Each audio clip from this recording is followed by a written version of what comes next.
जो सरकार अपनी मर्जी से कोई भी बड़ा कानून पास करवा लेती है, वो अचानक महिलाओं के हक वाले बिल पर 54 वोटों से कैसे हार गई?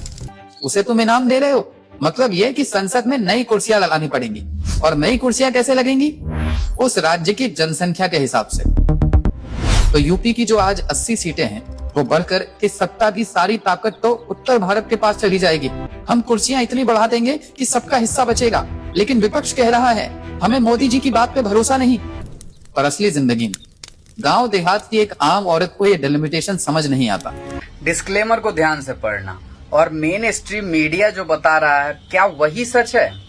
अंत तक देखना। मैं अपने डिजिटल AI ट्विन का इस्तेमाल किया हूँ ताकि आपको आसानी से सब कुछ समझाया जा सके जो आपको बहुत ही अच्छा लगेगा। 17 अप्रैल 2026 की वो तपती दोपहर संसद में जब स्पीकर साहब ने गिनती बताई ना, तो सबकी सांसें एक पल के लिए अटक गई। 298 लोग सपोर्ट में और 230 लोग खिलाफ। सबको लगा सरकार जीत गई, बिल पास हो गया। लेकिन नहीं, यही तो कई लोग पूछ रहे हैं कि क्या सबसे बड़ा खेल हुआ है? सरकार हार गई, और वो भी जानबूझकर। या सच में अमित शाह का गुणागणित उस दिन फेल हो गया था? मतलब सोचिए, जो सरकार अपनी मर्जी से कोई भी बड़ा कानून पास करवा लेती है, वो अचानक महिलाओं के हक वाले बिल पर 54 वोटों से कैसे हार गई? बीजेडी यानी बीजू जनता दल जैसी पार्टी जो हमेशा सरकार के पीछे ढाल बनकर खड़ी रहती है, वो अचानक सरकार के खिलाफ वोट क्यों कर बैठी? बीजेडी ने साफ कहा कि वो महिला आरक्षण के पक्ष में है, लेकिन परिसीमन वाले पेंच पर उन्हें चिंता है। कुछ तो बड़ा खेल है। ये सब 2029 के चुनाव की वो खामोश तैयारी लग रही है जो हमें और आपको सीधे समझ नहीं आ रही। टीवी वाले बस इतना बता रहे हैं कि विपक्ष ने महिलाओं को धोखा दिया, लेकिन पर्दे के पीछे का सच कुछ और ही है। अरे हाँ, एक सेकंड रुकिए। अगर आप ये वीडियो YouTube पर अमर गुप्ता के चैनल पे देख रहे हैं ना, तो वो जो लाल रंग का सब्सक्राइब बटन है उसे दबा दीजिए। और अगर Facebook पे देख रहे हैं तो अमर गुप्ता को फॉलो कर लीजिए, क्योंकि टीवी वाले जो असली बात छुपाते हैं वो आपको यहाँ एकदम सीधी भाषा में मिलेंगी। दोस्तों एक सेकंड, ये मेरा अपना एनालिसिस है। मैं कोई ऑफिशियल सोर्स या पॉलिटिकल एक्सपर्ट नहीं हूँ। ये सिर्फ जनरल अवेयरनेस और डिस्कशन के लिए है। आप अपना खुद का रिसर्च जरूर कीजिएगा। तो चलिए बात करते हैं कि संसद में असल में हुआ क्या। नेताजी बोले कि नारी शक्ति को हक मिलना चाहिए। पूरा देश खुश हो गया कि चलो औरतों को उनका अधिकार मिलेगा। लेकिन वोटिंग के टाइम सारा खेल पलट गया। क्यों? क्या विपक्ष सच में औरतों का दुश्मन है? क्या वो नहीं चाहते कि औरतें आगे आएं? सच बताऊं, नहीं, वो चाहते हैं। लेकिन इस बिल के अंदर एक ऐसा पेंच फंसा था जिसने पूरे विपक्ष की नींद उड़ा दी, और वो शब्द था परिसीमन। अंग्रेजी में इसे कहते हैं डिलिमिटेशन। अब ये भारी शब्द छोड़िए, इसे एकदम सीधी और आसान भाषा में समझते हैं। मान लीजिए एक गांव में 2 किसान हैं। एक किसान बहुत समझदार है, उसने अपने परिवार को छोटा रखा, बच्चों को पढ़ाया लिखाया, और सबसे बड़ी बात, अपनी जनसंख्या पर कंट्रोल किया।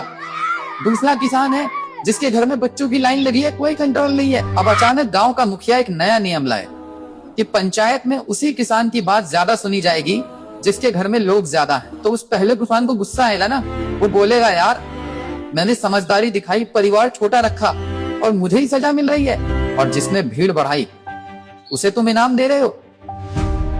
बस एकदम यही खेल दिल्ली में हो रहा है। आज हमारे देश में लोकसभा की 545 कुर्सियां हैं। नेताओं ने तय किया कि महिलाओं को 33% हिस्सा देंगे, लेकिन आदमियों की कुर्सी नहीं छीनेंगे। मतलब ये कि संसद में नई कुर्सियां लगानी पड़ेंगी। और नई कुर्सियां कैसे लगेंगी?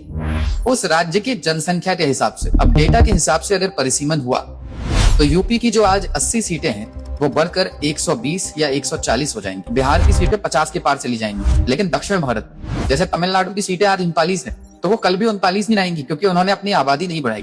तो दक्षिण वालों को लग रहा है कि सत्ता की सारी ताकत तो उत्तर भारत के पास चली जाएगी, हम तो किनारे हो जाएंगे। सरकार कह रही है कि अरे नहीं, हम कुर्सियां इतनी बढ़ा देंगे कि सबका हिस्सा बचेगा। लेकिन विपक्ष कह रहा है हमें मोदी जी की बात पे भरोसा नहीं। और इसी भरोसे की कमी में महिला आरक्षण जैसा बड़ा मुद्दा गड्ढे में गिर गया, उस पर ब्रेक लग गया। लेकिन यहाँ एक बहुत बड़ा सवाल है, क्या सरकार को पता नहीं था कि ऐसा होगा? जो सरकार एक एक वोट का हिसाब रखती है, क्या उसे नहीं पता था कि उनके पास जीतने भर के लोग नहीं हैं? कानून बदलने के लिए बहुत ज्यादा लोगों की हाँ चाहिए होती है। उस दिन सदन में 528 सांसद बैठे थे, जीतने के लिए 352 वोट चाहिए थे। सरकार को मिले सिर्फ 298, मतलब 54 वोट कम पड़ गए। ये 54 वोट कम पड़ना कोई इत्तेफाक नहीं था। राजनीति में कई लोग इसे जानबूझकर शहीद होना भी कहते हैं। कभी कभी हारने में ही बहुत बड़ी जीत छुपी होती है। वो कहते हैं ना, हार कर जीतने वाले को बाजीगर कहते हैं। बस वही बाजीगर वाला खेल यहाँ खेला गया लगता है। कैसे? दिमाग लगाइए। 2029 का चुनाव आ रहा है। बीजेपी को सबसे ज्यादा वोट कौन देता है? इस देश की महिलाएं। अब अगर विपक्ष इस बिल को पास होने देता तो मोदी जी सीना ठोक कर कहते कि देखो, हमने औरतों को हक दिला दिया, लेकिन विपक्ष ने बिल गिरा दिया। तो अब क्या हुआ? अब कई लोग मान रहे हैं कि सरकार को एक ऐसा हथियार मिल गया है जिसका कोई तोड़ फिलहाल नहीं है। अब चुनाव की रैलियों में क्या बोला जाएगा? यही कि भाइयों बहनों, हम तो औरतों को उनका अधिकार दे रहे थे, लेकिन ये विपक्ष वाले महिला विरोधी हैं, इन्होंने हमारा रास्ता रोक दिया।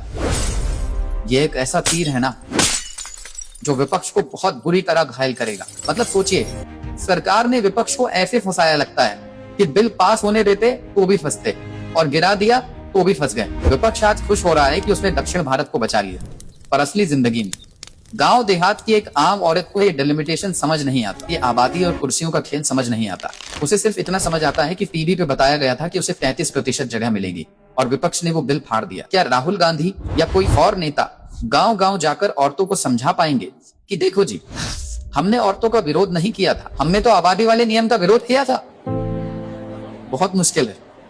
राजनीति में जो दिखता है वही बिकता है, और अभी जो दिख रहा है वो विपक्ष के लिए बहुत खतरनाक है। अच्छा, एक बात और, जब ये सब सदन में चल रहा था ना, तो मुझे अटल बिहारी वाजपेयी साहब का वो दौर याद आ गया। 1999 में अटल जी की सरकार सिर्फ एक वोट से गिर गई थी। तब उन्होंने कहा था, सरकारें आएंगी जाएंगी, पार्टियां बनेंगी बिगड़ेंगी, लेकिन देश रहना चाहिए। आज सरकार तो नहीं गिरी, पर क्या देश की महिलाओं का हक नहीं गिर गया? ये महिला आरक्षण का बिल 1996 से लटक रहा है। हर बार कोई नया बहाना बनाकर इसे रोक दिया जाता है। 2023 का जो ओरिजिनल कानून था वो तो जनगणना के बाद ही लागू होना था ना। फिर इस बार इसे चुनाव से ठीक पहले लाने की क्या हड़बड़ी थी, ताकि ये बवाल हो, बहस छिड़े। वोटिंग से ठीक पहले रात को 8:30 बजे प्रधानमंत्री का जो भाषण हुआ, क्या वो सदन के अंदर बैठे नेताओं के लिए था? नहीं, वो अपने घरों में बैठी करोड़ों औरतों को यह बताने के लिए था कि मैं तुम्हारे साथ हूं, ये लोग तुम्हारे खिलाफ हैं। विपक्ष ने अपनी जमीन तो बचा ली, परिसीमन को रोककर दक्षिण के वोटरों को खुश कर दिया, लेकिन महिला विरोधी का ठप्पा अपने माथे पर लगवा लिया। अब 2029 में जब आप वोट डालने जाएंगे तो आपको 17 अप्रैल 2026 की ये तारीख याद आएगी। ये सन्नाटा याद आएगा जब बिल गिरा था। जाते जाते आपसे एक सवाल है, और इसका जवाब मुझे कमेंट में हर एक इंसान से चाहिए। आपको क्या लगता है, इस पूरे ड्रामे में असली खेल किसने खेला? विपक्ष ने, जो बिल को रोककर खुश है, या सरकार ने, जो हार कर भी 2029 की तैयारी कर चुकी है? और इन सब के बीच औरतों का क्या होगा? क्या उन्हें कभी वो 33% मिलेगा, या ये सिर्फ एक चुनावी गाजर है जो हर इलेक्शन में लटका दी जाती है? आप क्या सोचते हैं नीचे कमेंट करके जरूर बताना। और हाँ, अगर ये वीडियो यहाँ तक देखा है तो अमर गुप्ता को सब्सक्राइब और फॉलो किए बिना मत जाना। मिलते हैं अगली वीडियो में एक और कड़वे सच के साथ।